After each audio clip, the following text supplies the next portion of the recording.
కడపకు చెందిన భరోసా పార్టీ అధ్యక్షుడు పాస్టర్ అభినయ్ దర్శన్ కొద్ది రోజుల క్రితం పాడేరు ఘాట్ రోడ్లో తనపై హత్యాయత్నం జరిగిందంటూ సోషల్ మీడియాలో కొన్ని వీడియోలు పోస్ట్ చేశారు. కారుపై రాళ్లదాడి జరిగినట్లు, తనకు గాయాలైనట్లు ఆ వీడియోలో కనిపించింది. ఈ ఘటన రాష్ట్ర వ్యాప్తంగా సంచలనం సృష్టించింది. కానీ పోలీసుల దర్యాప్తులో అసలు కథ బయటపడింది. ఇది నిజమైన దాడి కాదని, పక్కా ప్లాన్తో ఆడిన డ్రామా అని తేలిపోయింది.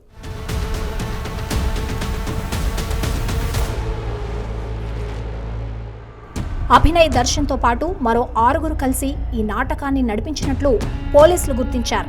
ఇన్వెస్టిగేషన్లో భాగంగా నిందితుడు భార్య సోషల్ మీడియా అకౌంట్ను పోలీసులు క్లియర్గా పరిశీలించారు. ఆమె ఇన్స్టాగ్రామ్లో పెట్టిన ఓ ఆడియో, వీడియో క్లిప్పింగ్లే ఈ డ్రామాను బట్టబయలు చేశాయి.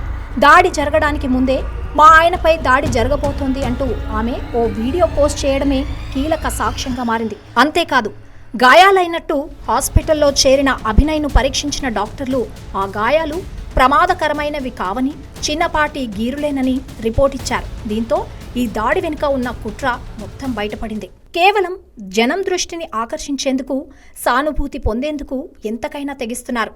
అభినయ్ దర్శన్ తన అనుచరులతో కలిసి పక్కాగా స్కెచ్ వేసి ఈ దాడి డ్రామా సృష్టించారు. పోలీసుల దర్యాప్తుతో ఈ నాటకానికి తెరపడింది. ఈ ఘటనలో అభినయ్ దర్శన్తో పాటు మొత్తం 7 నిందితులుగా చేర్చి వారిపై చట్టపరమైన చర్యలు తీసుకుంటున్నట్లు అల్లూరి జిల్లా పోలీసులు తెలిపారు.